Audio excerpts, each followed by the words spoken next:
Halo Bapak Ibu, saudara-saudari sekalian, lovers and haters. Salam cerdas Indonesiaku. Jumpa lagi kita pada kesempatan kali ini. Bagi Anda yang belum subscribe channel saya, silakan subscribe channel saya. Tekan loncengnya agar Anda dapat notifikasi setiap kali saya mengupload video-video saya. Oke, kali ini saya akan membahas lagi sebuah,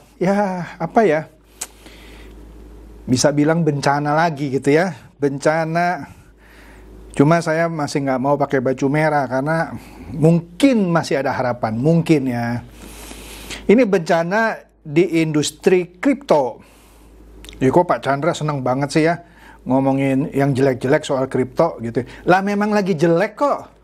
Apalagi kemarin setelah ada pernyataan dari The Fed, langsung jebol lagi itu Bitcoin dan kripto-kripto ya, saham juga pada turun gitu ya. Sempat sebentar menyentuh sekitar 19 ribuan dolar. Dari sebelumnya sempat rally tipis-tipis ke 25 ribu, kemudian sempat turun sebentar di 19 ribuan, walaupun sekarang di 20 ribuan lebih. Oke, apa ini beritanya? Sebenarnya berita ini kalau mau dibilang berita basi, enggak juga sih ya, walaupun berita ini sebenarnya sudah 2 minggu yang lalu. Kita lihat di sinilah beritanya ya. Ini beritanya mengenai exchange kripto Hotbit. Ya, Hotbit yang berbasiskan di China.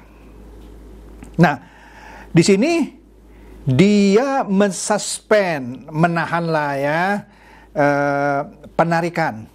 Pokoknya semua transaksi dah. Ya, orang kan yang penting kan penarikannya ya. Kalau deposit mah oke deh. Ini penarikan, pokoknya semua transaksi disuspend indefinitely dengan waktu yang tak terbatas, yang nggak tahu kapan. Sampai video saya ini saya buat belum dibuka. Ya nggak tahu ya kalau besok-besok atau lusa, saya nggak tahu. Tapi sampai saat video ini saya buat belum dibuka lagi. Ya. Nah, jadi di sini dikatakan asetnya itu dibekukan ya, karena sedang diinvestigasi oleh pihak pemerintah ya. Nah, platform trading atau crypto exchange yang namanya Hotbit ini ya dia mengumumkan lah ya bahwa kami dengan berat hati harus menahan atau tidak mengizinkan lah ya Anda untuk melakukan transaksi apapun karena kami sedang diinvestigasi. Loh, kenapa harus diinvestigasi? Pasti ada sesuatu yang salah dong ya. Pastilah ya. Di sini dikatakan exchange ini atau Hotbit ini katanya akan segera kembali ya setelah aset-asetnya tidak dibekukan lagi sama pemerintah. Nah, kita mau tahu dong apa ini yang menyebabkan exchange kripto yang berbasiskan di China ini ya harus dibekukan oleh pihak yang berwenang ya. Nah, jadi dikatakan bahwa semua fungsi baik itu deposit, withdrawal dibekukan, tidak bisa dilakukan sampai aset-asetnya yang dibekukan oleh pihak berwajib lah gitu ya dilepaskan ya. Di sini dikatakan dia meminta maaf karena harus mensuspend trading, deposit, withdrawal ya, dan segala macam ya. Nah, dikatakan waktu yang tepat atau waktu yang definitif lah istilahnya itu sampai sekarang tidak bisa ditentukan. Jadi ya bisa seminggu tapi udah lewat ya, 2 minggu udah lewat juga, bisa 3 minggu, 4 minggu, yang nggak tahu, bisa sebulan, 2 bulan, 3 bulan, I don't know. Pokoknya sampai penelitian dari pihak yang berwajib selesai ya. Tapi dia katakan bahwa tenang, dana Anda aman ya, Anda aman. Kita tinggal tunggu investigasi ini selesai, kira-kira begitu ya. Nah, investigasi ini ya sudah pasti karena sedang diinvestigasi, semua asetnya dibekukan ya. Nah, ini karena ada seorang karyawannya di level manajemen loh ini ya, kalau saya baca ya. Dia terlibat di dalam sebuah proyek di tahun 2021 ya, yang dianggap suatu aktivitas yang melanggar sebut saja hukum pidana lah ya, criminal law ya.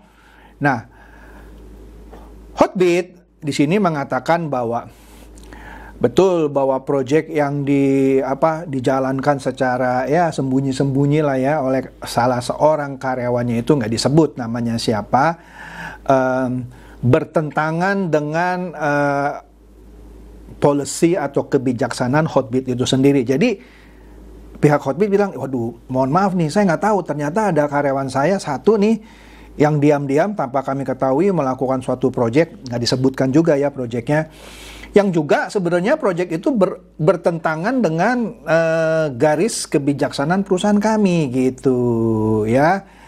Nah, di sini menariknya, karyawan itu malah sudah resign, sudah berhenti sejak dari April tahun lalu ya. Nah, jadi di sini gara-gara itu ya, gara-gara si bekas karyawannya itu meski sudah resign atau sudah keluarlah dari Hotbit ya, penyelidikan atau investigasi itu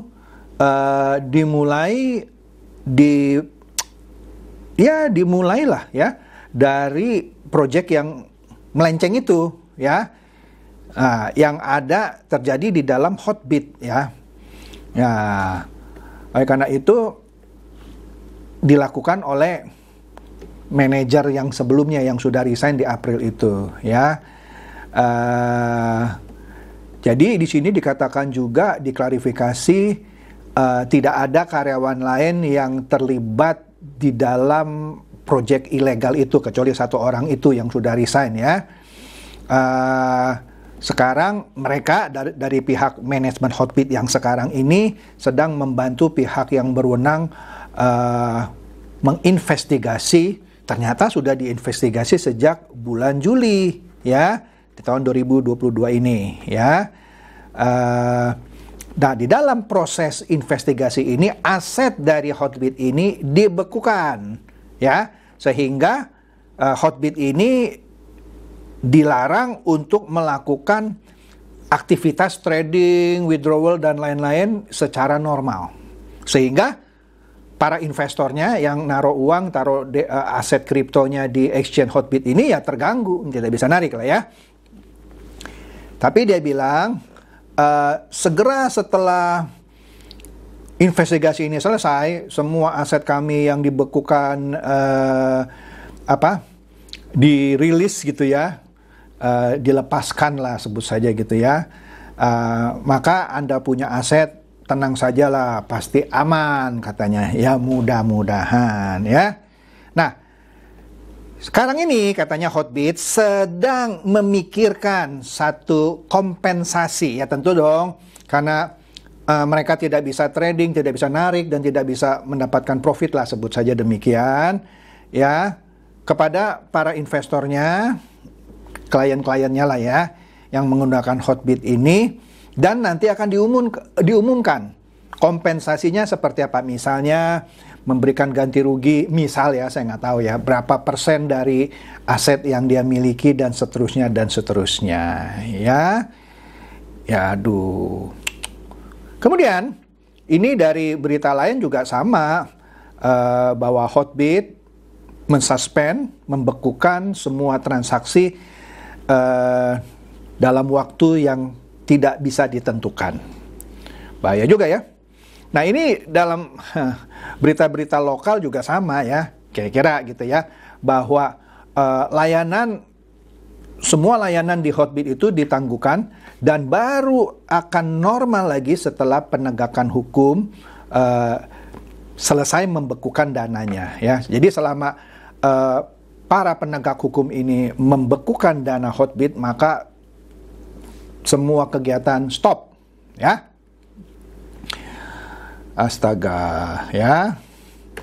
Di sini juga sama lah kira-kira, karena ada seorang karyawan dalam level ini manajemen, ya, manajer, melakukan pelanggaran hukum suatu aktivitas tanpa sepengetahuan Hotbit itu sendiri juga dan bursa, gitu ya, yang melanggar praktek, baik itu praktek trading Hotbit itu sendiri maupun praktek bursa perdagangan kripto pada umumnya, ya. Nah, di sini ditambahkan juga di berita ini, para penegak hukum juga memeriksa sejumlah manajemen senior sejak Juli lalu, ya. Oleh karena itu mereka sekarang serius gitu ya membantu pihak yang berwenang dalam penyelidikan, ya. Di sini karena ya itu tadi, karena dibekukan ya tidak bisa berjalan, ya. Hotbit ini tercatat dia punya sekitar 700.000 investor. Jadi banyak klien lah gitu ya, pengguna dari platform Hotbit ini katanya ada 700.000 pengguna, ya, di lebih dari 210 negara. Jadi bukan hanya di China saja, ya. Dia juga berfokus di negara-negara seperti Rusia, Jepang, Korea Selatan, Turki, dan beberapa negara Asia Tenggara, ya. Dia bisa dapat kliennya sedemikian banyak karena mendapatkan klien melalui Twitter, Telegram, hebat juga dia ya marketingnya ya, Facebook dan lain-lain katanya ya. Di sini dikatakan tenang ya, sama lah ya, aman nanti ya, pokoknya setelah dirilis kita akan lepaskan ya, dan dia ya di sini ya begitu. Ini adalah sekaligus menambah deretan crypto exchange yang bermasalah. Sebelum Hotbit ini, sebelumnya ada satu crypto exchange di Jerman namanya Nuri, kayak nama burung ya, juga bermasalah, sama, menghentikan penarikan. Dan satu lagi yang di Jerman namanya Bitwala. Kalau Bitwala ini lebih gawat, mengajukan kebangkrutan. Astaga, kalau sampai dikabulkan, aset itu nggak kembali tuh kalau pengajuan kebangkrutannya di approve gitu ya sama pihak yang berwenang di sana. Kemudian yang sebelumnya sudah pernah saya bahas, crypto exchange yang berbasis di Singapura, Zipmek itu ya juga menghentikan, ya, malah sedang mengajukan moratorium katanya. Kemudian kita tahu juga perusahaan kripto lainnya yang mengajukan kebangkrutan, yaitu perusahaan pemberi pinjaman kripto seperti Voyager Digital, dan Celsius Network. Yang sebelumnya juga yang bangkrut adalah Three Arrow Capital. Nah, jadi dengan kejatuhan Hotbit ini, tapi mudah-mudahan dia pulih lah ya, karena ini cuman gara-gara salah satu manajernya melakukan suatu aktivitas yang melanggar gitu ya. Tapi kalau tidak, waduh, sudah kriptonya hancur, bitcoinnya jebol lagi, exchangernya juga bermasalah. Oke, jadi itu saja yang saya mau share. Semoga ini mencerdaskan dan mencerahkan Anda semua. Maka dari itu, apapun investasi Anda, do your own research first. Lakukan riset Anda sendiri gitu ya. Bener nggak nih crypto exchange-nya? Bisa dipercaya nggak? Bener nggak nih kriptonya? Dan seterusnya, dan seterusnya. Silakan share video saya ini kepada teman-teman, sahabat, atau kerabat, supaya mereka tambah cerdas dan tercerahkan. Seperti biasa, terima kasih.